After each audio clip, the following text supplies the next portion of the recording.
Welcome everyone to another amazing episode of the Average Ontario Anglers Fishing Podcast. Welcome to summer. It is finally summer and we're starting out some cool episodes all about summer fishing. Today's episode is brought to you by Jeff's Jigs.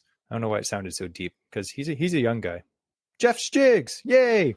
Anyway, Jeff is an awesome guy. He's actually provided the giveaway for this episode, but we're going to get into that a little bit later. Today's episode is all about reaction bites, something that is very essential for every angler to learn how to incorporate into their repertoire of techniques, because reaction bites and baits will help you catch more fish every single time you go out fishing. But before we get into this very interesting and reactive topic, we have, as tradition states, an interesting fishing fact. And to handle that, we have Andrew. Hello, everyone. Whenever I go down to, we live near Toronto, Jesse and I, whenever I go down to the Toronto Islands, or we'd go to Centre Island and stuff like that back in the day, and you look into the water and you see huge bass, you see carp, you see big pike swimming around, and what goes through your head, Jesse, whenever you see that? I wish I brought a rod. I know, it's like, I wish I could fish here. And it's like, then you see all the signs, no fishing. You could snag, other people wanted to go to Centre Island. Well, that sucks to be them. But one thing I know of down in the States is there are tons of ponds. I know that Jesse's been down there, and there's bass in all these ponds that are absolutely everywhere. And that's down in Florida. And one of the places that are down there is Disney. Disney's also in California. Now, I'm taking a really roundabout route of getting to this point, but in Disneyland, there is some pretty prime fishing opportunities. I don't know if you've ever heard of the Rivers of America in Disneyland. It's a series of man-made rivers. They're, dark green water, and they're filled with fish. Now, the interesting thing about this is in 1956, Walt Disney had them stock the Rivers of America, and then guests could rent fishing poles and go for a quick catch in between rides. And the Disneyland Resort retired fishing shortly thereafter. Do you want to take a guess as to why that interesting, cool fishing excursion only lasted a short period of time, Jesse?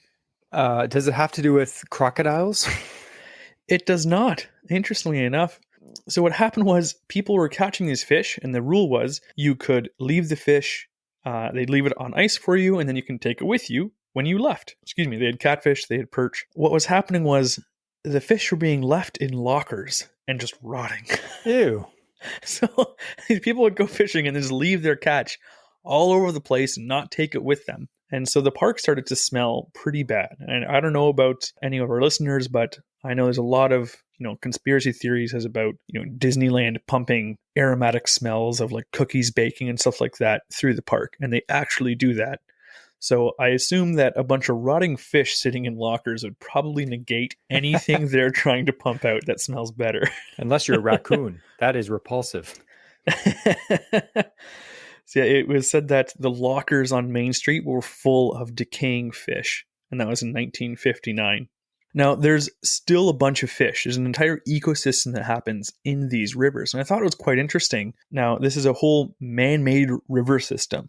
Okay, in California, there exists largemouth bass, there's perch, and there's catfish still in here. Now, what they do is, you might think of a man-made river just like an aquarium. One of the biggest things is like anyone who owns aquariums know that if you don't clean it regularly, aquariums will stink. Again, not ideal for a place where they want you to smell like cinnamon buns. So every 5 years, they would drain the entire Rivers of America and remove the algae and foreign debris dropped or tossed into the water. Now, before they would drain it, they would use nets to trap and move all the fish into underground tunnels that interconnect all of the dark green water areas in the resort. The tunnels were then plugged with air bladders to prevent water from rushing back in. Then they would drain the Rivers of America, and any fish that they found while it was draining, they would capture alive and transfer into the other green waterways, such as the Jungle Cruise River. So I'm like, that's pretty crazy. Like, that's a huge, man-made aquarium river that they have to drain. Now, in 2010, they had waited 7 years to drain. So it was a couple years overdue. And you might think, I've let my aquarium go an extra couple weeks between cleaning it, maybe an extra month or two. Now they had waited 2 extra years. This 7 years between 2010 from when they had last drained it. They collected 12 tons of debris. The 12 tons included almost 900 cell phones, multiple electric conveyance vehicles, which are like scooters and whatnot, a computer tower, a prosthetic leg, numerous bicycles, tools, clothing, and over 1,000 pairs of eyewear, souvenirs, and bags. Anything with an ID was attempted to be returned. Everything else was discarded. Now, some of these things were dumped by people who worked there. One guy was actually dumping a bunch of pots and pans because he didn't feel like cleaning them. And he was discovered because a boat sank later, and they went down to retrieve the boat and found all these pots and pans. But I have to say that's an odd thing. Now, since then, they have improved their filtration system. So now they only have to drain these rivers every 20 years. And they have monthly divers and stuff that go in and clean up debris and whatnot. But I just thought that was interesting. And so there's still fish in there, despite them draining this thing for a long time, every 5 years, from the 50s on. And even now, they still drain it from time to time. Again, it's between decades now. But there are still fish. And the fact that they would trap them and move them into like underground tunnel waterways to like push them different areas, that's pretty cool. That is cool. That's actually interesting. Last time I went, I didn't go into Disneyland, but we went to one of the restaurants in one of the resorts around Disneyland, in Disneyland, I guess. And there's all these, as you're going along the monorail in Florida there, in Disney, there's all these super nice looking like ponds, like in the Disney property. And then you look and there's like people in legit bass boats in there. And it's like Disney offers guided bass fishing trips in there. Yes. And it looks super juicy. Like you're going over the monorail across like this huge bay and you're like, oh, that looks good. And there's a bunch of guys fishing. So Disney World Resorts, which is the Florida one, Disneyland, where they have the rivers, that was in California, but Disney World Resorts, they do offer like Disney chartered fishing trips, and it's all catch and release. I don't know. In the photos I saw, it just seems like a legit guy. He's out in a bass boat and he takes you guiding. You get a guide and everything. But part of me, I would do that if it was like Goofy on that boat, you know? Imagine fishing with that and just achieve total childhood of the perfect cast. Like every time I nail that spot, you have to say that, Goofy. Like getting chartered by like Donald Duck. You're like, where do you want me to cast? That's hilarious. Actually, funny story. I was just talking to one of our patrons or followers, I forget, and he was telling me that he actually recently did just go fishing at the Disneyland resort and he caught a bunch of fish. So that's definitely something cool. I'm sure it's super expensive. And again, if you're in Florida, nothing's in Florida. It's literally Disneyland. If they took that out, Florida would just be a swamp. But there's so many ponds down there to fish. But it would definitely be cool to fish in Disneyland if you had the opportunity. Absolutely. So thanks. That was an interesting fishing fact. It wasn't very educational, but it was very interesting. A+. So thanks again, everyone, for listening. We are, again, like I said, we're finally in the heat of the summer, hopefully. At the time of recording this, I'm hoping by the time this comes out that it's nice and warm. You're probably thinking about one thing: bass fishing. A lot of people think about that this time of year. Bass season is open. It just opened a few weeks ago. All the zones are open now. So I thought we could talk about, like I said, reaction bites. Now, we kind of allude to this topic many times over many podcasts when we talk about different baits, like jerk baits, for instance, or when you're flipping and pitching, stuff like that. We're like, cause a reaction bite. It's essential for catching fish that are in a negative mood. So I thought we would actually delve into that a little bit deeper and talk about a bunch of different fish species, mostly bass we're going to talk about today, but we're going to go into some other species like walleye and muskie. And then we're going to talk about some of the best lures that you can use to cause a reaction bite from a fish. So it's going to be a very interesting episode. So take out your notepad. Just kidding. Don't do that. Just listen. You can always rewind. There's a bunch of different kinds of bites. I'm going to ask Andrew off the top of his head. There are 4 different kinds of bites that you can get from a fish. Do you know what they are? Give me your best guess. Okay, so I'm going to guess reaction bite is one. Obviously, it's a gimme. Cop out. Okay. I would say, I don't know what you call it, but when they actually want to eat, like a feeding bite, maybe. A hunger bite. Yeah. Hunger bite. An annoyance bite, like aggravation or something. Yep. Defensive. And mistaken identity bite. Curiosity bite. So yeah, you got that's them. Pretty close. So we have hunger bites. Okay. Curiosity bites, defensive bites, and reaction bites. And we're going to kind of go into these because I'm sure there might be one or two more, but these are the main ones that generally a fish is going to have. Now, I'd like to just start off by saying, generally speaking, let's just talk about any fish in general. They're going to go through a few different moods, and it may depend on the individual fish, the weather, the time of day, the time of year. But this is generally what fish are going to be in. They're going to either be in an active mood, they're going to be in a neutral mood, and they're going to be in a negative mood. So those three moods are the way that fish are, could be, again, throughout the day, throughout the week, throughout the month, depending on the weather, depending on the fish. There could be just some, grouchy fish that's always in a negative mood. Like, how do we know? Fish have personalities, right? Fish are like humans. We have negative moods, and some people are always stuck in one. Yes. That one guy that gives us a thumbs down in our YouTube podcast, that guy's a negative mood. He's the only guy. Just one guy. Maybe it's a girl. I don't know. So a hunger bite, like Andrew said, the fish is actively feeding. You have to think, when say you have a hunger bite, you're hungry. You go into the kitchen, you make food, you eat it. That is your objective. You're looking for food. You want food. You're hungry. It's a hunger bite. The hunger bite, when the hunger bite is on, that's the day where, that's the day to remember. Those days are always nuts. Yes. And generally, it may not be the whole day, but there may be like a time. It's like, you know what, right at, the sun's coming down, or like, some clouds rolled in and started to rain a little bit, and those fish just turn on. And when that happens, most of the time, the fish will hit anything. They're just hungry. Top water, spinnerbait, jig on the bottom, wacky worm. It doesn't matter. You throw a lure in front of it and they're going to smack it. Hunger bite, that's the one you want. Unfortunately, that's not the one you got usually. So it's like 5% of the time. Yeah. So when fish are more of in a neutral mood, it's kind of like take it or leave it. If you present something to them, they might take it. They might reject it. But at the same time, they're not going to go out of their way to chase something down, especially if it's fast. That's not what they're into. They're just kind of chilling. Maybe they just ate. They're kind of like, you know what? After you eat a big steak dinner and mashed potatoes and a beer, you just go sit on the couch. Hey, there's pumpkin pie. You might get up and have a piece. You might not. You might just undo your belt a little bit and, have it later. So that's what a neutral mood is for a fish. And a negative mood is when the fish are just completely turned off. And I'm sure you may think that most times when you go fishing, the fish are in a negative mood. And that may seem the case. But if that is the case, that's when a reaction bite is the deal. Because a reaction bite is when you cause the fish to bite and you don't give it the ability to say no. So we're going to get into that. A curiosity bite is when you ignite the bass's natural instinct as an opportunistic feeder. Now, we oftentimes think of largemouth bass as opportunistic feeders. Same with pike. They see something, they're like, I don't know what it is, but I'll try it. That's a curiosity bite. And I often think that like a curiosity bite, you see all these newfangled bass lures coming out and they look like absolutely nothing.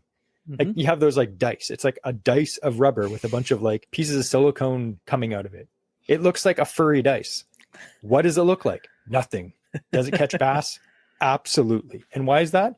The fish are probably curious. Fish are pretty dumb. They're not overly intelligent. They're not like, hey, that looks like a dice. How would a fish know what a dice is? They don't know that. Even inline spinners, like those are never made to mimic anything. They're just a lot of flash. They vibrate, they spin. Yeah. They're not actually designed to be an imitator of something. And yet, ever since their invention, they slay fish because fish don't know what it is. Yeah, exactly. And I think when you think of like a curiosity bite, fish don't have hands. Like when we see something, we're like, what's that? We pick it up, we look at it. Fish don't have hands, at least none that I know of. So when they are curious, what do they have to do? They have to put it in their mouth. And then if it's something that's not food, they spit it out. Like how many times have you seen a fish swimming and it just like eats a piece of like weed floating in the water and then spits it out? He didn't know what it was. As a plumber, I can say I have never been more happy that I have hands. You do your job, but like a fish. Like, put it in your mouth. What is that? So take Andrew's advice. Do not do that. Germs are bad. But fish, they're curious sometimes, especially dumber fish. Like look at sunfish. They're dumb. They'll put anything in their mouth. They're just like, oh, what's that? I've literally seen, like I said, fish eat the weirdest things. It'll be like, like a ball of foam of garbage floating on the surface, and a sunfish goes up and puts it in its mouth repeatedly and spits it out and then eats it again and spits it out. It's like, oh, why? What is this? What is this? I don't know. Maybe he's having fun. He's playing ball. I don't know. But that is a curiosity bite.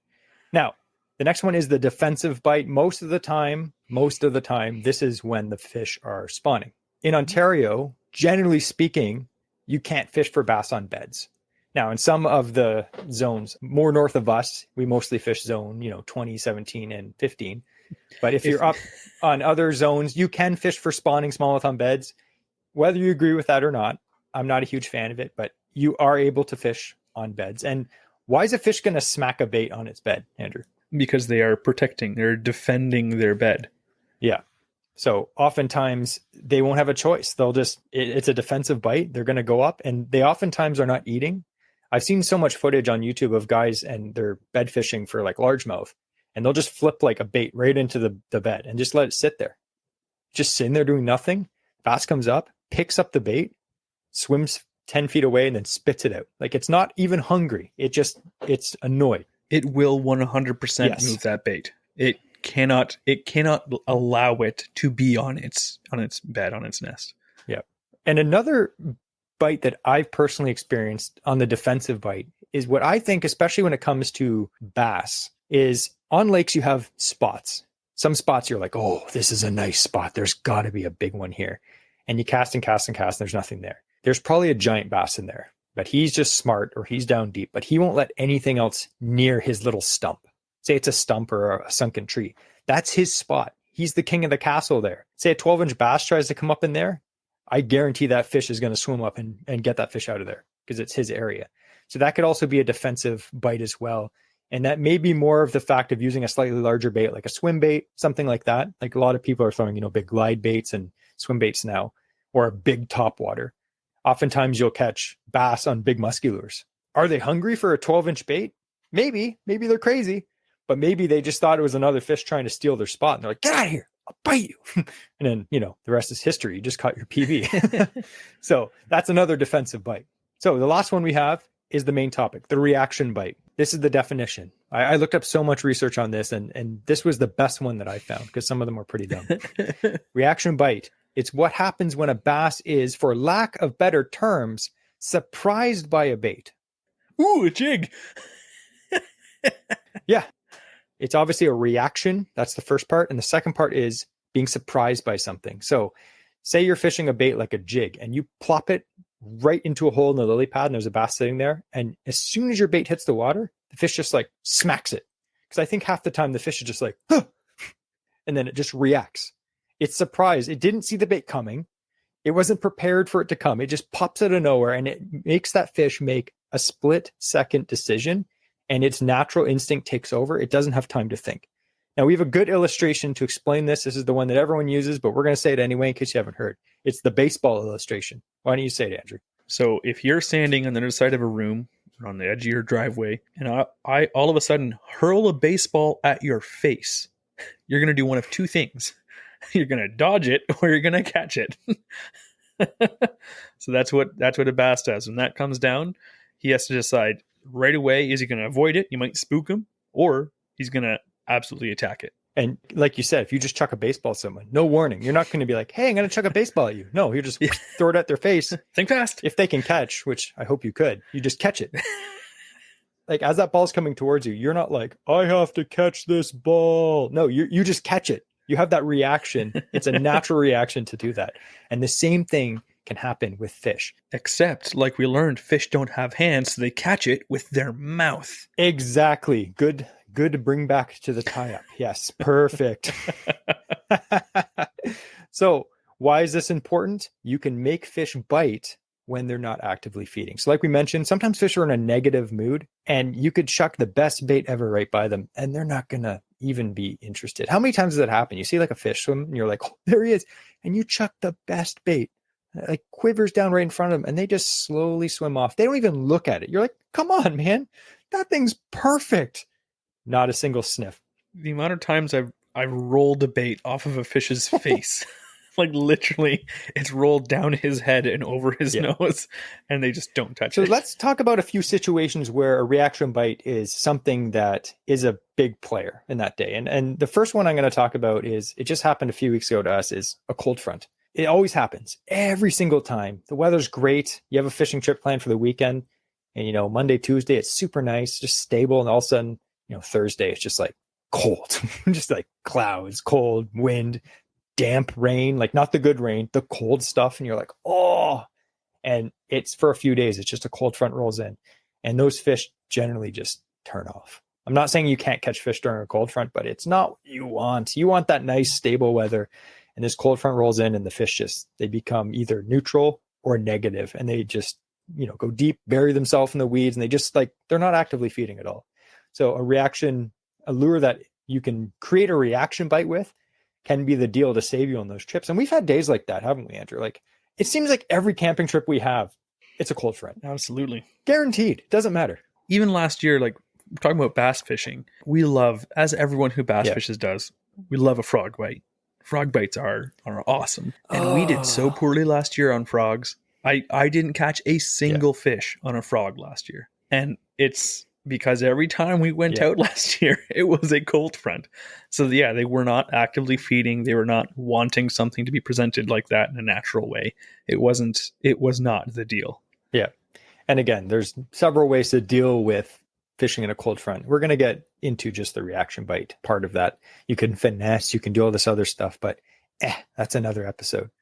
So another thing that may require you to use a bait that causes a reaction bite would be fishing pressure. If you fish a lake or a river or a pond or whatever, that gets a lot of fishing pressure. A lot of people fish, especially on the weekends. You look and there's just boats, and all these people on the docks and everything like that.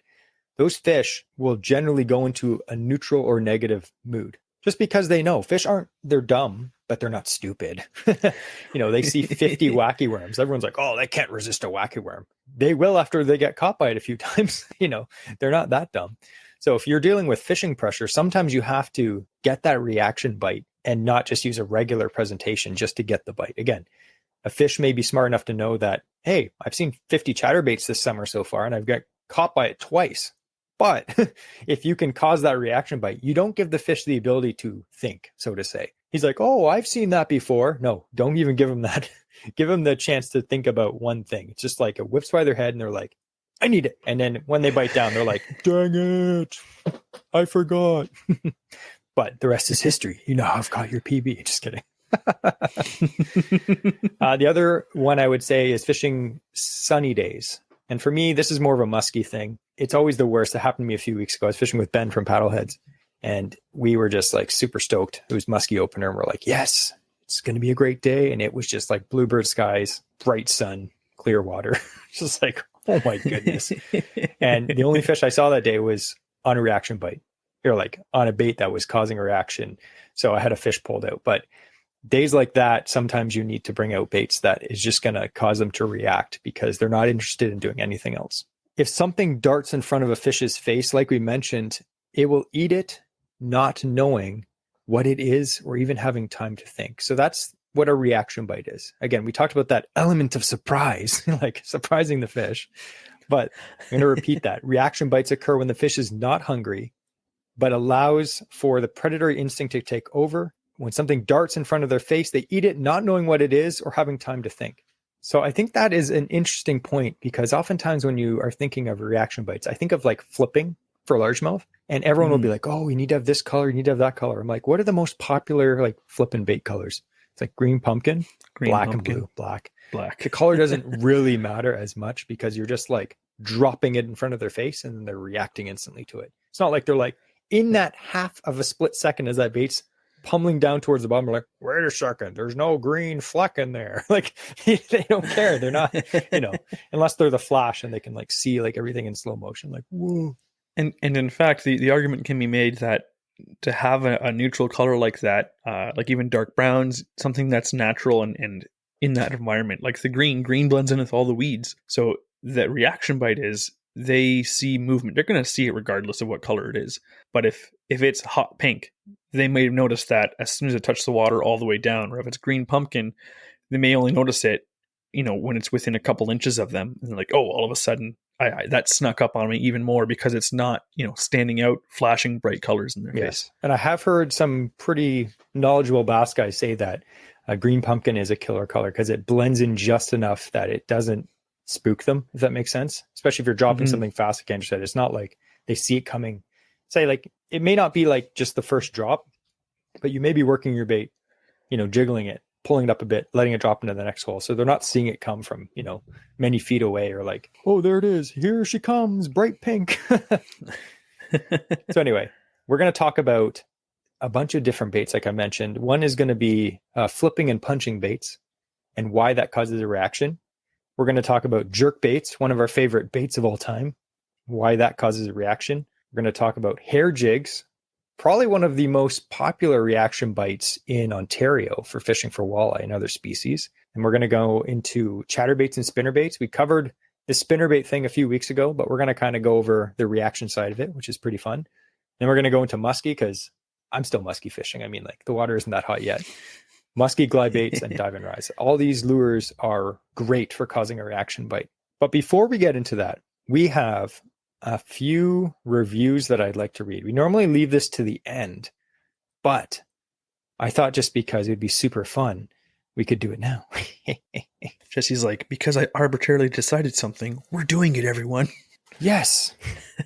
So like we said, we do get quite a bit of reviews. Absolutely appreciate it so much. And we do read the cool and funny ones. I mean, there are a few people that are like, great pod, 5 stars. Not going to read that. We get quite a few reviews, but we don't get enough. So don't let that hold you back from making your own. Yes. And if you left a review, you can always edit it to make it funnier. That's great. All right. This is not a review, but this is a direct message that I got from some lady named Janelle.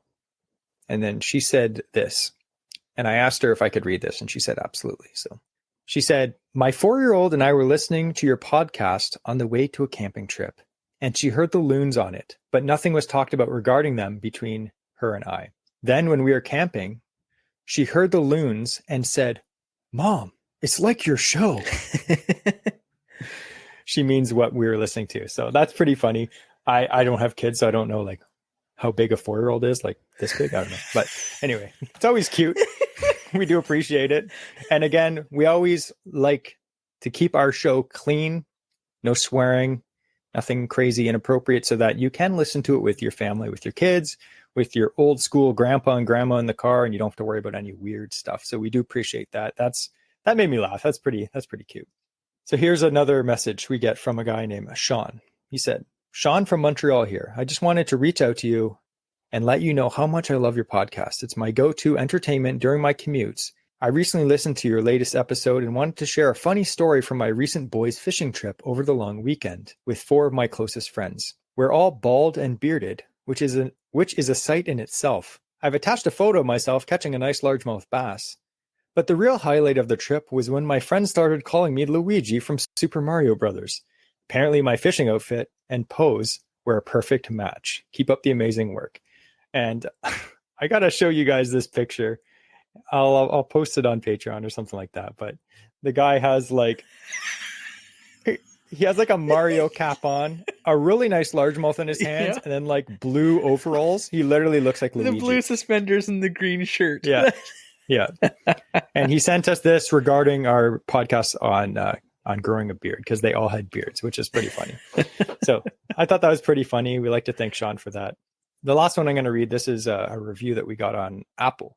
He says, Average Ontario Anglers podcast has set the bar high for fishing podcasts when it comes to the quality of sound, quality of hosts, and quality of topic. I feel like every week I'm learning something new about fishing, whether it be a new fishing technique or lure to try, or something interesting about a species of fish. They always have something interesting to say about the topic. Jesse and Andrew are a well of fishing knowledge. Keep up the good work. And that's from Dad's 111111111. So thanks, Dad. So anyway, I thought that's funny. Again, if you guys would like to leave us a review, that would be absolutely fantastic. We actually have a ton of reviews on Spotify and a ton of written out reviews on Apple as well. I think we're getting up to like 400 reviews or like star ratings combined. So that's pretty fantastic compared to a lot of other shows, which are way bigger than us with less reviews. So thanks, guys. That's awesome. So before we get into our main topic, like I mentioned, of the different baits that cause a reaction bait, I thought we could talk a little bit about our podcast sponsor. Like I mentioned, the giveaway sponsor of this week is Jeff's Jigs. Mm-hmm. Now, if you've never heard of Jeff's Jigs, I'm going to tell you, because you really should know about this guy. So we met Jeff at Canecast 2024, and he's a young guy. He's 16 years old, and this guy ties some of the best hair jigs I've ever seen. They are legit. Like, they're actually really nice. And you're like, how did this guy do this? Like, I'm not very crafty, but he makes really, really nice hair jigs. And again, there's lots of guys that make them. They're very popular presentation in Ontario, especially for walleye fishing. He has all of the best color combinations, super meticulously wrapped and super glued together or like epoxied. The thread work is very nice. Like this kid could work at G. Loomis threading rods. Like you would not notice the difference. Like super nice. Paint jobs are great. He makes really, really, really good stuff. Again, we met him at CanCast. We bought a bunch of his jigs because I mean, we like buying lures, and like he was so exuberant about his stuff. He's like, "Hey, come on, look at my stuff." And we were looking at it, and I'm just like, putting stuff in my basket. I'm like, "Dang it, Yeah, I'm poor now." So I asked him, I was like, "What do you want to say to our listeners?" And he's like, "This is what I want you to say." So I'm going to paraphrase what he says. So, so I'm not going to listen to exactly what he says. I'm going to paraphrase. No, no. He's a nice guy.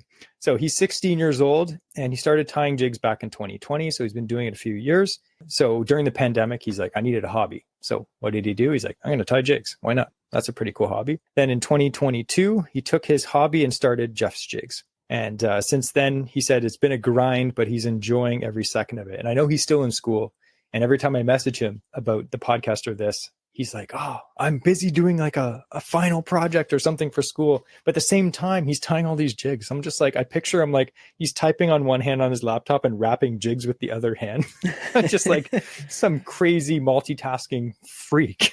Maybe he's typing with his hands, but tying jigs with his toes. That's I think tying jigs. That would be skill. What would okay? Here's a good would you rather, Jesse. A little tangent. Okay. Would you rather have to try tying jigs with your toes and type with your hands at the same time, or type with your toes and tie jigs with your hands? I would try tying jigs with my toes, guaranteed. I'd have to get one of those little thimbles that goes on my big toe. Yeah, one cast and all the hair just like falls off the hook. I was like, I should have bought a Jeff's Jigs. So Jeff makes a ton of stuff. We'll talk a little bit about the stuff that me and Andrew purchased at CanCast, and we actually had the pleasure of using a few weeks ago on a walleye trip that we went on. Mm-hmm. But this is some of the stuff that he makes. And again, I know we say this about all the people, but we deal only with the best. So what can I say? His stuff is legit. Jeff makes sick stuff. So he makes premium marabou jigs. They're tied on a Ned head, which is awesome. It's not just a ball. I got one right here. And yeah, so tied on the Ned head. So when it sits on the bottom, it sits up and you have you put a small Ned rig on it too, right? And just that hair, that marabou hair is just like wisping around it underwater, but it's going to stand upright. Like that's awesome. Very high quality marabou. The wraps are legit perfect. High quality hooks. Like these aren't trash. Like, sometimes you buy I'll buy some hair jigs at the gas station up to wherever the heck you are. And the hooks are just like dull pieces of crap. From the 50s. These are like legit hooks. Yeah. Like they're really sharp hooks. So he has premium marabou jig heads. He has all kinds of sizes, 16th ounce, 3/32, 1/8. And they're on Gamakatsu hooks. The best, like very good hooks. He also has like matte paint, hand-tied bait keeper, and super nice, like I said, marabou. I used to do a little bit of fly tying back in the day when I worked at Sail, and tying flies and tying jigs, it looks easy, but there is a skill to it to do a really good job. Mm-hmm. There's little things that make big differences, and Jeff has those down.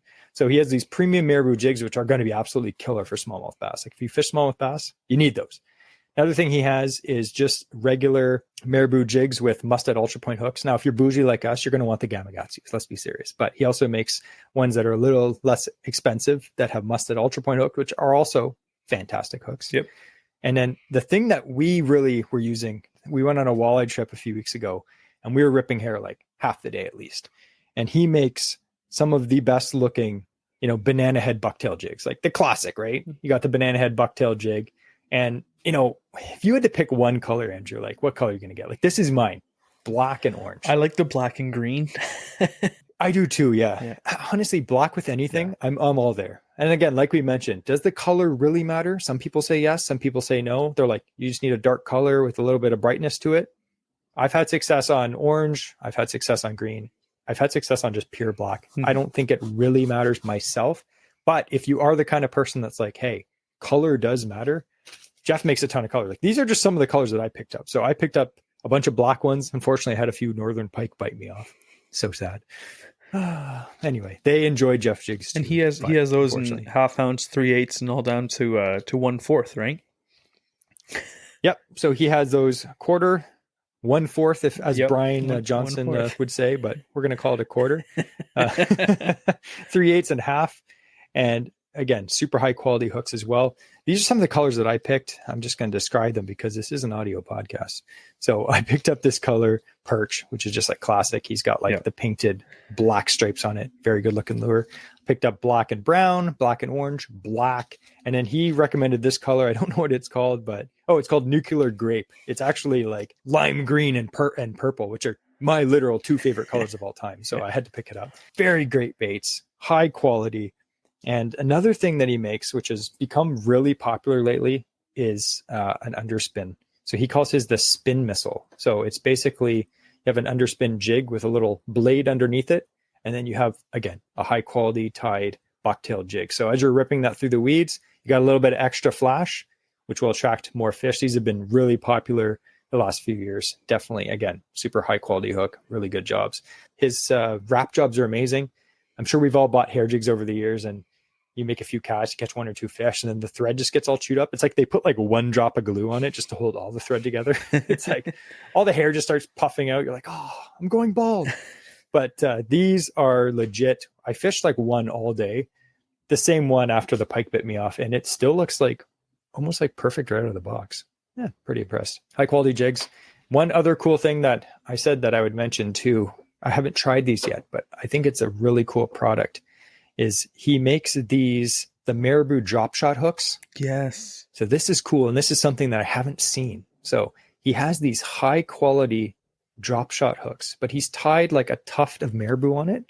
So he said, you add this as your drop shot hook, and then you put like a little plastic drop shot bait on it, like something black, like these are black, the ones I'm holding. And it just gives it that extra like undulation of the marabou. And as I said before, I used to do a lot of fly fishing. Marabou is popular for a reason. It has such a natural breathing action underwater. So if you're fishing a high pressured lake or river, especially for smallmouth bass, I feel like this could give you the edge on some days. And just as a side note for the drop shot, the reason why I think that's genius is from many times before when Jesse and I talked about drop shot on the podcast, we say how it is so hard to actually keep that bait from moving. The way the drop shot system works, so you hold your rod steady and you try not to move it, and that bait's still quivering underwater. As soon as you put marabou, there's no chance that it's not moving underwater. It's going to have some sort of movement on that hook. And just like super buggy, you know. Yeah. You know how much like it's very popular. Smallmouth bass love marabou jigs. So the marabou drop shot hook, that's very cool.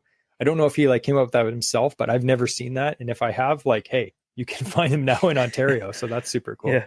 So to wrap up the Jeff's Jigs giveaway, Jeff's actually going to give away, I don't know exactly what, but it is a pretty nice bundle of what we just talked about. A bunch of jigs, a bunch of spin missiles, a bunch of drop shot hooks, stuff like that. If you win this, you will be very happy. And if you aren't someone that uses lures, why are you listening to this podcast? Just keep it. Come on, guys. So how can you find Jeff? Jeff is on Instagram. He's also on Facebook. I'm going to put the links of how you can find this guy down below. Make this guy happy. Like, you have to think, if you buy like jigs from the store, like Northland or whatever, they're great jigs. If you buy a bunch of jigs from this kid, you're going to make his day, and you're going to get some high quality jigs. So help a guy out, buy some high quality jigs. We're going to talk about ripping hair in a second. So that is the giveaway. Again, the giveaways are available only to Patreon members that are supporting the show. There are expenses to the show every week. So what we do is, when you donate $2 a month, you're automatically entered into every single giveaway. Some exclusions apply. You can't live in like Finland or anything like that. But if you're in North America, well, you can. You just aren't automatically entered at that point. Yeah, unfortunately. But yeah, so if you are a Patreon member, you're automatically entered into all the giveaways. And you know why we do this? We don't get anything out of these giveaways, but we really enjoy supporting local shops and local bait makers like Jeff from Jeff's Jigs. And when they donate a giveaway to us, it's a way of us giving back. We thank you for helping support the show, and hopefully you can win some of these sick giveaways. And again, we've had a bunch of really good ones this year so far, and we have a lot of really cool ones coming up as well. So that's the giveaway. We're going to talk a little bit more about that at the end of the episode as well. So we're going to talk about lures, like we mentioned, that cause reaction bites. So why don't we start off with probably one of the first lures that we use every year, and that is a jerkbait. And why don't you take that one, Andrew? So jerkbaits are really effective as reaction because you're essentially triggering a reaction bite the entire way back from the beginning of your cast to the very end. because as this is coming, even if let's say the fish is seeing it coming approach them as you're jerking it in, it's going to like stop in front of their face. You're going to pause, and then all of a sudden it darts away. And their reaction at that point in time, even though they've seen it coming, they now have to make a decision before it gets away. What am I going to do? So even that's a great way to get a reaction strike and still cover water. So you're not just, I can just flip a bait in this one spot and it's not there, reel up, flip it into the next spot. So with the jerk baits, you can cover a lot of water while still trying to get that reaction strike. And like you said, a jerk bait, I think we mentioned this a few podcasts ago, but it's a great bait for attracting attention from a long way away, kind of like a spinnerbait is too, because it's such a random darting action. I think one of the reasons that jerk baits work so well is they perfectly imitate a bait fish that's just whacked. So have you ever seen like a bass or a pike just swimming around and there's sunfish everywhere and perch? And you're like, why aren't these guys afraid of it? They're literally right there. And the bass is just in a negative mood. I think fish can pick up on other fish's moods. And they're just like, Like you see that on kind of like National Geographic sometimes. You see like a shark swimming around and there's all these fish around it. And the fish are just like, They're not bothered by the shark because for whatever reason, they know that it's not in an aggressive mood. But the same thing is with bass. If they see all these sunfish and they're not in an aggressive mood, they're not going to bother them. They're not going to eat them. But if they ever randomly see a sunfish just like twitching around, just like up near the surface, they're just like, oh, well, that's easy to eat. Like something's wrong with that. It doesn't require any effort for them because that fish is clearly, it's on its way out, basically. If you ever see a minnow and it's kind of like, dying, it's kind of like just twitching and then it stops and it kind of kicks again and then it stops. That's exactly what a jerkbait does. That's exactly what it does. That's why it works so good. So many people will buy like a husky jerk, classic jerkbait. They're like $10 and they'll just cast and reel them in. And yeah, they have a cool wobble. It looks like a minnow swimming. That's fantastic. You will catch tons of fish doing that. Mm-hmm. If you fish a jerkbait like a jerkbait and not a crankbait, you'll catch way more fish, in my opinion.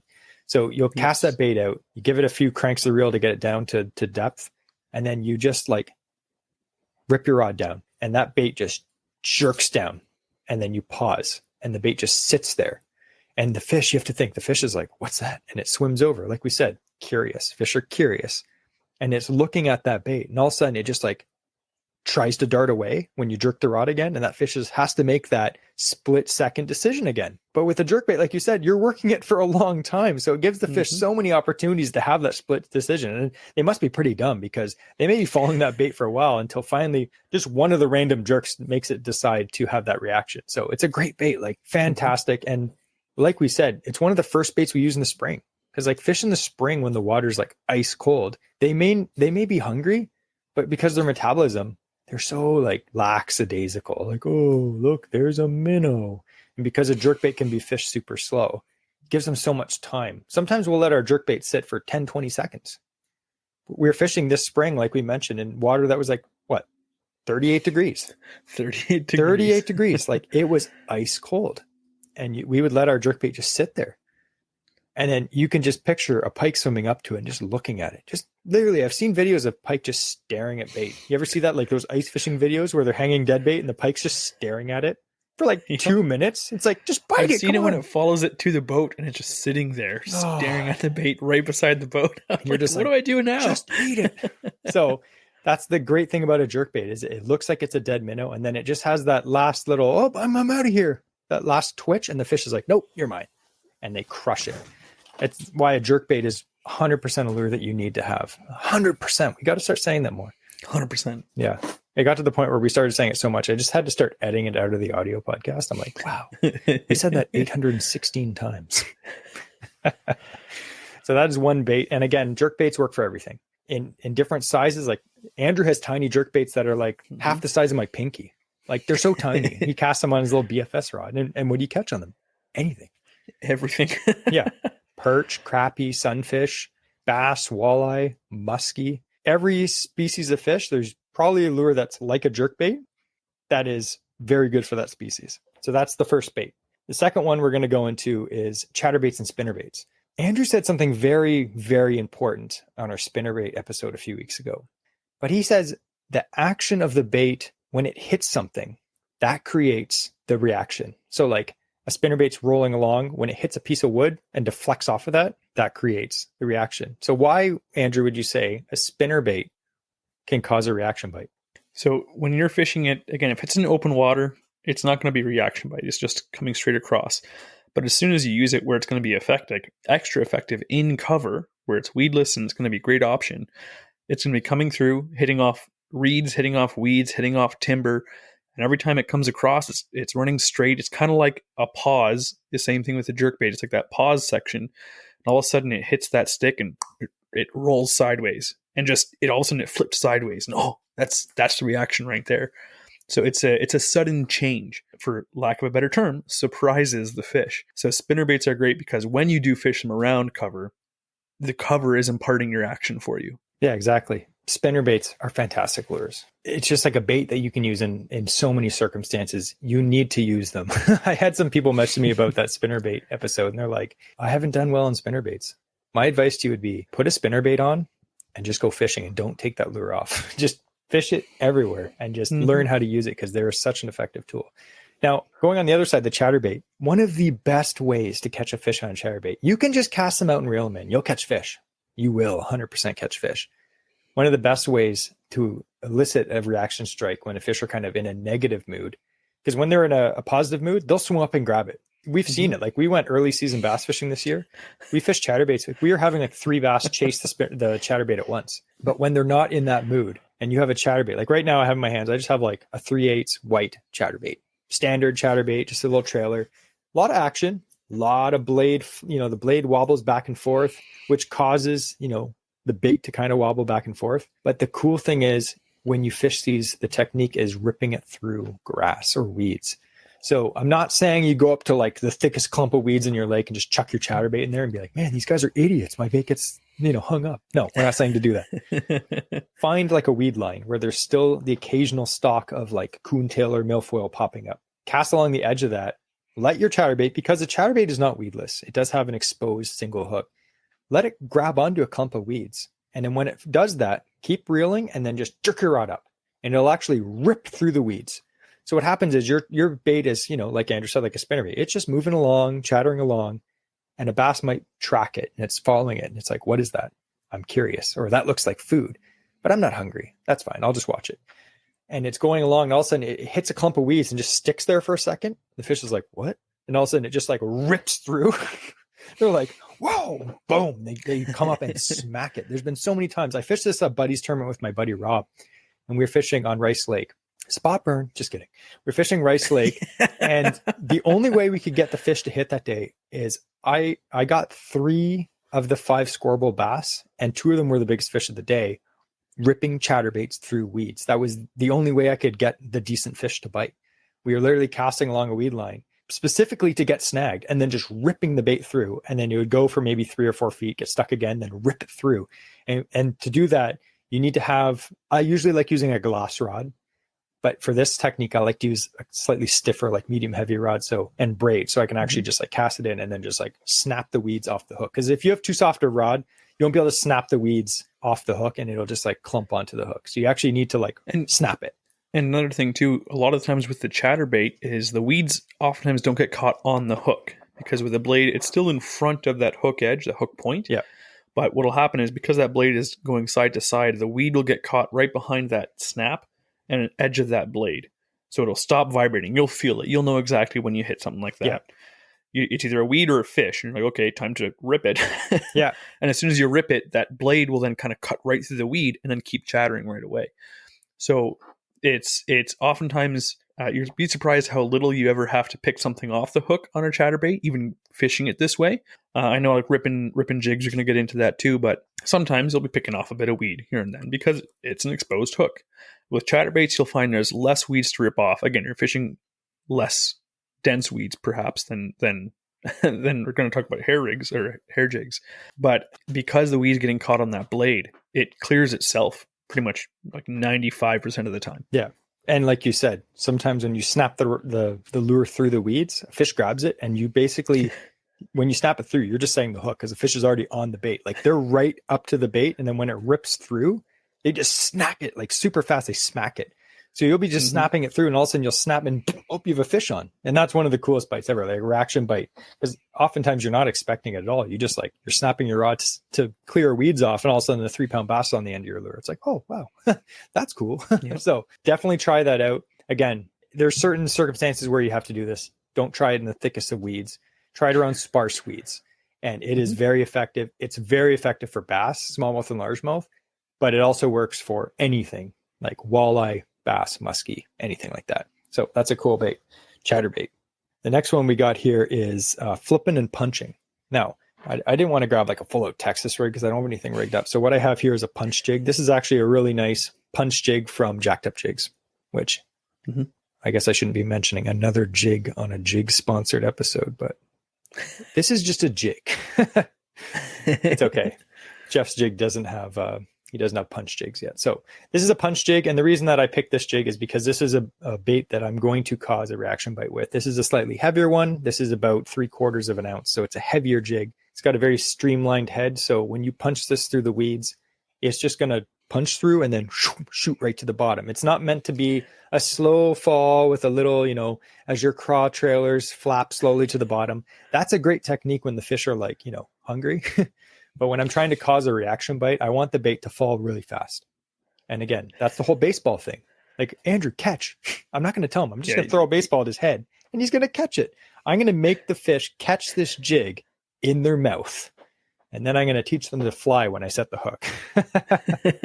So, I challenge, if someone's trying to think of why does a punching jig work, I challenge you, I defy you to not react while a meteor smashes through your living room ceiling. That's what's happening with this. So you're going to react to something just plowing through what you thought was a nice solid cover above you, right in front of you. And again, bass don't have hands to block their face and be like, ah. So it's either I leave or I eat it. I think the difference though is you don't try to eat a meteor, Andrew. What if it was made of burgers? Okay. Like Cloudy with a Chance of Meatballs or something. Fair enough. So anyway, when you're flipping and pitching and punching, basically, again, like we said, the moods of the fish change. So sometimes when they're active, I don't say, especially when I'm fishing shallower water, say like water less than 4 feet of water, when I'm flipping for bass around lily pads, around, slop and reeds and stuff like that, I don't want my bait just to fall down instantly. Because sometimes if you're using a heavy enough jig, as soon as you pitch it in the water, it'll be at the bottom like instantly. So you don't want that. You want a slower fall sometimes. But when you're trying to incite a reaction bite, a heavier weight is oftentimes better. And it took me a while when I first started really jig fishing to get this down, because I would always be like, that's too heavy. Like that's heavy. Like I'm fishing 4 feet of water and I'm using like a 3/4 inch tungsten. Like, that's going to sink pretty fast. But that's the point. You want it to just, you want them not to have a time to look at it. I always think I was watching a video with Kevin Van Dam, and he was talking about just burning a spinnerbait like really fast. And he's like, you don't want the fish to be able to know what it is. You just want them to react to it. So if you give a fish a chance to look at your bait, especially a spinnerbait, they're like, what the heck is that? It's like a jig with like a random arm and a blade spinning around. It doesn't look like anything. It's not like one of those like ultra realistic baits. So with a jig, the same thing. A jig, if you look at it, it doesn't really look like anything. It kind of imitates a sunfish. But if you just hung that in front of a bass's face, he'd probably just be like, what the heck is that? So I want that bait to go by his face really fast and cause them to react to it.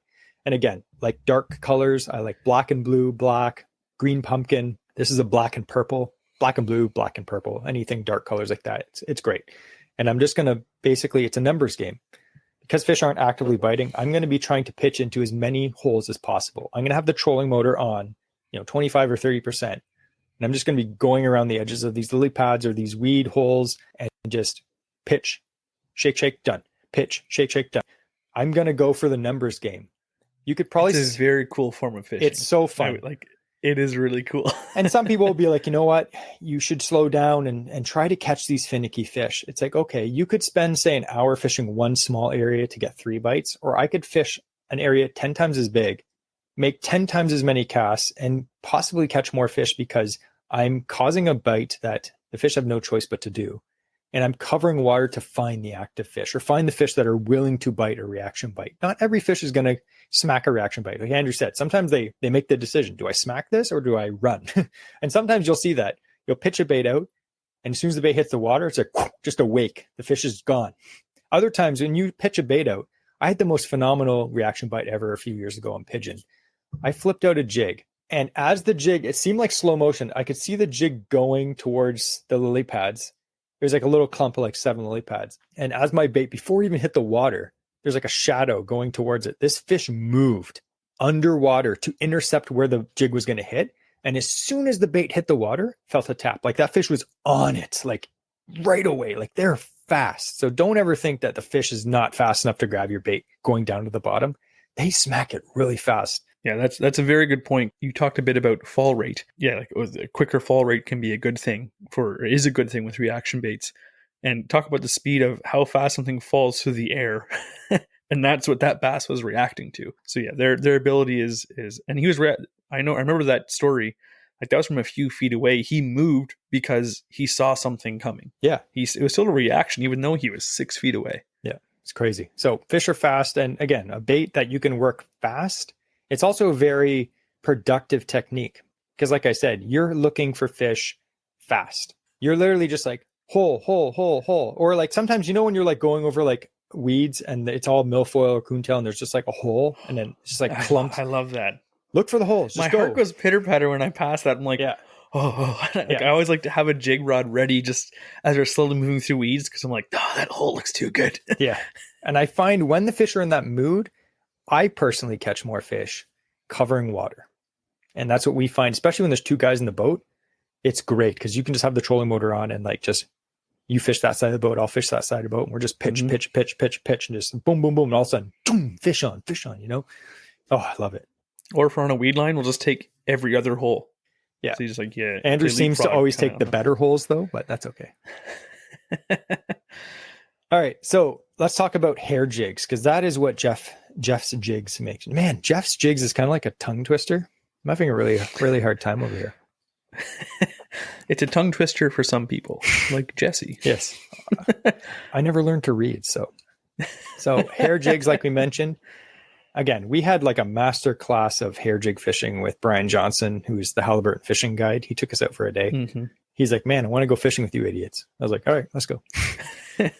Since it wasn't a guided trip, he spanked us. Like he didn't hold back. Like he outfished us like 17-1. It wasn't even fair at this point, and he still took times to guide us, but at the same time, like, it's like, oh, Kier cast at this spot. We'd cast 4 times. Like, you missed. He's like, my turn. First cast, just smokes a 27-inch walleye. He's like, But anyway, he put on like a master class of like snap jigging, ripping hairs, we call it, the bucktail jig. So we were using Jeff's jigs. We should have gave him some of them. Nah, I don't want to. He can buy his own jigs. But anyway, yeah. So what you do, and I've had success on this in the Kawartha Lakes myself, is you would find areas on like a weed line. So a weed line is basically where the weeds stop. It could be for whatever reason. It could be like the sunlight doesn't get that far and the weeds stop growing. So it'll be like a wall of weeds and then it just slowly stops. It's not exactly what you think. Sometimes it's just like weeds and then nothing and then sand. It's not always like a very definitive wall. Sometimes it just kind of like just slowly gets sparser and sparser. But basically you find a weed line and you're going to cast your jig pretty much right into it. And like you said with the chatterbaits, that hook, it's exposed. It's going to grab weeds. And then you snap your rod up and it rips through the weeds and it causes a reaction bite. So any fish that's sitting in those weeds or cruising along the edge, they're going to be seeing this jig fall down. And they're like, what is that? They're curious. They swim up to it. And all of a sudden it just snaps in front of their face, like upwards, and they just gobble it up. It doesn't even make sense. Like if you're explaining this to someone that doesn't fish, they would not believe you that this technique works, but it does. And it absolutely works. And I've lost so many muskie on hair jigs. Like they grab it and just bite me off. A bunch of pike bite me off. Like every species loves this. I've caught bass on these. Andrew caught a pretty good walleye last year on one of these. And I was fishing like, plastic bait, like some really nice scented plastic bait. And he smacked a big walleye. Like it's literally just bucktail on a jig, but it's that reaction bite that causes them to snap at it. Didn't you catch a big bluegill on one like a couple years ago? Yeah. Anything smacks this. And the cool thing is it's such a simple technique. You just cast into the weeds and then you just snap your rod up, kind of like rip it up and it rips through the weeds and then it falls down again. You rip it up, it falls down again. And it attracts the fish and then it causes them to react to the bite. Because like realistically, what does a hair jig look like underwater? it's a bunch of hair on a ball of lead. Like, it doesn't look like much. I guess you could argue it kind of looks like a minnow swimming up and down, but minnows don't really do that. Do they just like swim up 5 feet and then just drop straight down? Like, not really. You're just causing in a my reaction. experience, minnows are shiny. Yes. Not covered in black hair. Not hairy. So again, if you have never gone ripping hair. I was going to say hair ripping. Don't go hair ripping. That's illegal. Don't just rip people's hair out. Come on. But if you've never done that, definitely pick up some hair jigs from Jeff's Jigs and try it out. It's such a cool and simple technique. And again, hair jigs are not expensive. You can buy a whole bunch of them for a few bucks and just go out there. You don't need any fancy gear. You just need, a medium, even a medium heavy rod, straight braid. Like I said, it's a reaction, but you don't have to worry about like fluorocarbon or anything like that. We were just tying braid right to the jig, just cast it out and just rip it right through the weeds. It's a very cool technique. So ripping hair, very cool technique. And again, check out the link down below in the show notes so you can check out Jeff's Jigs and buy some. And make sure you say that we sent you, because that'd be really cool. Jeff would be like, thanks, guys. So the last one we're going to cover, because, hey, my mind's always on muskie fishing. In fact, today me and Andrew are getting on sports, and I was looking at a bunch of really expensive and stupid muskie purchases that Andrew talked me out of. So my mind's always on muskie. Hey? I only temporarily talked you out of it. Oh, yes. Yes, it's true. We both know you're getting most of what you picked up today. It's a problem. It's a problem, guys. It's a problem. But my mind's on the muskie fishing, and there's only a few weeks left until it gets too hot to fish for muskie where I fish for them. So I'm going to try to like pack it in. A lot of guys are like, oh, you bass fishing this weekend? No, I'm fishing for the toothy guys, the kings of the lake, the sturgeon. Just kidding. Muskie. So, and if a trophy bass happens to hit that, 10-inch bait, why not? Exactly. I mean, like, I've caught a lot of big bass when I've been muskie fishing. Actually, quick story. I was fishing last year with my buddy Paul, and we were fishing at night. It was like night. And I was fishing this big spinnerbait with a big Colorado blade, just thump, thump, thump, thump, thump. And I just got this new muskie rod. It's a heavy, so it's a little stiffer than what I normally use for smaller baits like that. And I just got pounded. Like, this fish just crushed my bait. And I set the hook thinking it was like a 45-inch muskie. It was like a 3-pound bass. And you might think, okay, a 3-pound bass, that's a decent bass. But on a heavy muskie rod, it flew through the air like it was a 5-inch bluegill. It literally flew through the air from where it grabbed the bait, flew through the air. And I just like lifted it up. My rod didn't even bend. I was like, nice. And it was a decent bass. Paul was like, what the heck? Anyway, so the baits we're going to talk about that cause a reaction bite for muskie are glide baits and dive and rise. Now, dive and rise are kind of like jerk baits. They're actually like, I guess they're classified as a jerk bait in the muskie world because you kind of jerk the rod down and it does kind of the same thing as a jerk bait for bass. But what I got here in my hand is a 9-inch Suic, which is a classic muskie lure. They've been making these forever. This is a high impact. This color is called baby duck. And you know why? Because it looks like a duck. No, it doesn't. It's like brown on the top with sparkles and yellow, which apparently is what a duck looks like. I've never seen a duck with sparkles on its back. It looks like my dad's mop handle, let's be honest. It does. Now, this is a very simple bait. If you ever looked at a Suic, it literally looks like a mop handle. It's just like, it's got 3 sets of treble hooks and a little fin on the back so you can adjust the action of it. But the cool thing about a Suic is basically the way you fish it. It's a dive and rise bait. So it does dive down when you jerk the rod. And then when you stop, it just floats up. That's it. It's literally it. When me and Andrew first started fishing Suics, we're like, this is not going to work. I don't know how these are popular because it doesn't do anything. It literally just jerks down and then floats up and then jerks down and floats up. And I was so skeptical until the first day I caught my first Suic fish. And it happens exactly. It was textbook. You know when that happens when you watch videos on YouTube and you're like, how to fish a Suic, and they tell you to do it, and you go out and you do that exact thing and you catch a fish like exactly the way that they say it should happen. That's what it was. It was so satisfying. I chucked out a Suic. It was actually Andrew's Suic because he was kind of like, you didn't own one yet. So I put on his Suic, and Suics are very notoriously hard to tune. They have this like this metal fin on the back that you kind of have to tune. So it was just like I was working it, and it was just like rolling on its side, and it was crap. So I was like tuning it, casting it. I was like, oh, that's crap. Tuning it. And finally I got it and I'm like, okay, that's good. So first actual cast with the thing, I chucked it out and it was a bright, like a perch color, and it went down and then it started rising up. Literally the first part of the cast, and this muskie just came up and T-boned it. And I like looked down and I was like, what? And then I set the hook and I got this muskie, and it wasn't a giant. I think it was like, it's like 30 something inches. It wasn't huge, but that alone just, it reiterated in my mind that like dive and rises and reaction bites like that work, because we had fished that area already for many, many minutes. Like we hadn't just got to the area. We had fished that area thoroughly. And I checked out this bait. You were about to go to the next box. Yeah. You fished all around this big clump of weeds. Yep. You came around once or twice, and it was just before you left, you nailed it. And I think that fish was just sitting along kind of that edge of the weeds, and he probably saw, like, I chucked everything past there, like, bucktail, all that stuff. But when I jerked this large bait right in front of his face, he just grabbed it. Like, that was his main reaction, just to be like, that's mine. And it's just a fast dive down and then rise and then dive down. So that is a great, great lure for muskie. Again, this is just the Suick brand. There's tons of other ones. There's Bobby baits. There's Titans. There's all kinds of baits. They look like do nothing baits. If you cast this out and just reel it in, you're not going to catch anything on it. It literally doesn't do anything. But when you impart that simple action, you make the fish's instincts take over. And again, fish are not intelligent. So this doesn't really look like anything. It looks like a broomstick, like Andrew said, or a mop handle. But when you make it act like a dying fish and make it shoot right by their face, they smack it. That's why these are super popular. And they've been best-selling musky lures for like, what, 100 years? Like, I don't know. They've been around for a long time. Yeah. So one more bait. So we talked about dive and rise. One more bait is a musky glide bait. This here is actually one of my favorite musky glide baits. This is the Rapala Haku, which is actually a very affordable glide bait. If you look into musky glide baits, they're expensive. Like they start, like a cheap one is like 40, 50 bucks.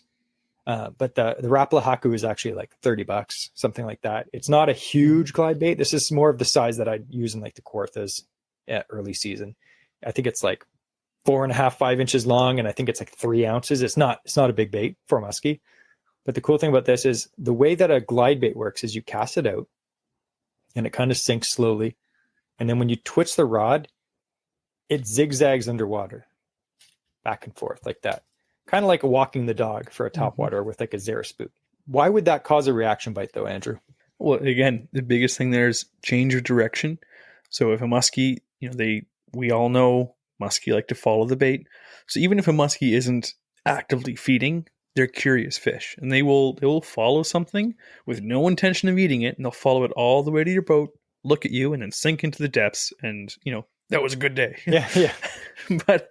But as it's coming in with a glide bait, all of a sudden you're kind of chopping that handle, you're twitching your rod, and just like a jerk bait, instead of just kind of jerking forward into the side a little bit, on a jerk bait, with a glide bait, all of a sudden it's 2 feet to the side, 2 feet to the other side, and that massive change of direction is what triggers muskie, especially.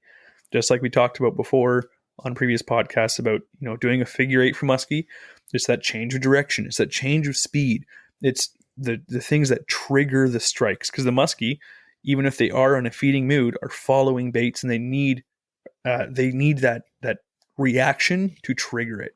So with a glide bait, you're essentially having reaction like triggers the whole retrieve back if you're fishing it properly. So it's going to be coming side to side, and again, you're giving that muskie, whenever it is along that retrieve, an opportunity to all of a sudden, I need to hit that now. Exactly. That's actually a really good point, because think of like the most popular musky lure of all time is a bucktail, right? Like here, I got a 888. That's just like a standard, bucktail that anyone would throw all summer long. The main times you're going to catch a fish on a bucktail is right away, like the first 5 feet of the cast, or at the boat. And what is the reason for that? Well, you cause a reaction as soon as it hits the water. That fish, if it's sitting within, a few feet of there, and this bait just drops in the water and starts spinning, that's a reaction. That is a crazy change of direction. Like it's just like in there and boom. And then oftentimes, like Andrew said, muskie are notorious for following your bait. So if it doesn't smack your bait right away because it lands right near it, say it's maybe 10 feet away, as your bucktail is just pretty much straight retrieve. I know you can like pulse it and do stuff like that, but straight retrieve back to the boat. That fish is just like, it's interested, it's looking at it. When do they hit? On the figure eight beside the boat, because it's a rapid change of direction. You're triggering the bite. The triggering quality of this bait as you're straight retrieving it is not that good. But with a glide bait, like Andrew said, the whole cast is a series of triggers. It's like trigger, trigger, trigger, trigger, as it's zigzagging underwater, which makes a glide bait and a dive and rise like a Suick really good when the muskie are turned off in cold fronts early in the season when the water's cold, or on days where it's like high skies, super sunny, and the fish are just in a negative mood. We covered a lot of baits, didn't we, Andrew? We covered about as many baits as I go through, in the first 2 hours of fishing. Yeah. And I will hanging up by the back treble on the side of the boat. Yep. Andrew's boat looks like, the dumpster at Bass Pro Shops after a few hours. In the back, just lures everywhere, fishing line, bunch of snacks, disappointment, So we hope that you guys enjoyed this episode. All about reaction bites. It is something that if you don't capitalize on, you're missing out big time. It is something that will help you catch more fish, guaranteed. It's something that once we kind of dialed in a bit, like again, we're not professionals, but we do pretty good sometimes.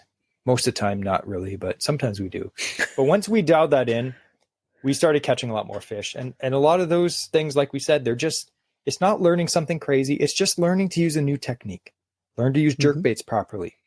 Do you know how to use a jerkbait properly and catch a lot of fish on them? I'll tell you, I started catching way bigger and more fish when I learned to use a jerkbait properly. 2 of my biggest fish so far this year caught on a jerkbait. If I hadn't been fishing them properly, I probably wouldn't have caught them. So learn to use a jerkbait properly. Learn to fish a spinnerbait or chatterbait properly around areas to trigger strikes. You'll catch more fish. I guarantee it. That is an AOA guarantee. You can take that to no bank because they won't know what that means. You can take it to the riverbank. Yes, cash that at the riverbank. So anyway, great episode. We'd like to thank Jeff from Jeff's Jigs. See how I said that very slowly so I didn't mess it up. We'd like to thank Jeff from Jeff's Jigs for our awesome giveaway. Again, Patreon members will be automatically entered. And again, if you're not someone that likes jigs, I don't know what to tell you, but I guess you could give them to someone that does like jigs. But if you don't like jigs, you should really learn to like jigs, learn to like it. So before we end this episode, again, I'm going to put everything below in the show notes about Jeff's Jigs. But before we end this episode, we are going to have the quote of the week. And what is the quote of the week, Andrew? My name is Jeff.